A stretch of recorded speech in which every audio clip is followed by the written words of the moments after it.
වෙද මහත්තයා මෙන්න මේ කුප්පි හතරේ තියෙන්නේ එකම තෙලද කියලා පොඩ්ඩක් බලලා කියන්නකෝ.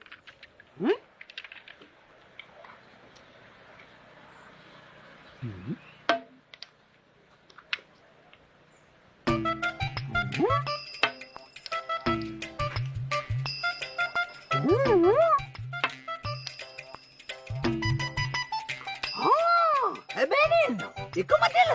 හොඳටම සුවර්ද වෙද මහත්තයා? සුවර්. ඒක මම මොකෝ තෙල් ගෙන නොදන්නේ. එකම තෙල. එකම තෙලනේ. මේ තෙල තියෙන වෙද මහත්තයා? මේක දුන්නේ අපේ ආච්චිගේ හිරිවාතෙට. එතකොට මේ තෙල තියෙන්නේ මේක දුන්නේ අපේ සීයාගේ සෙන්ගෙඩි අමාරු වලට.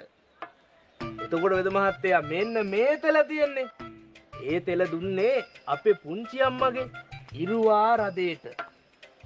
එතකොට මෙන්න මේ තෙල තියෙන්නේ.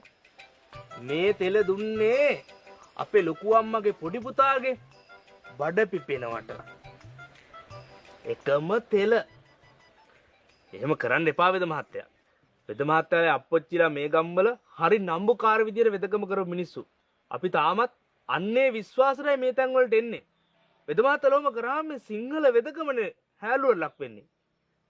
හරි. ඒකට කමක් නැහැ කියමු වෙද මහත්තයා.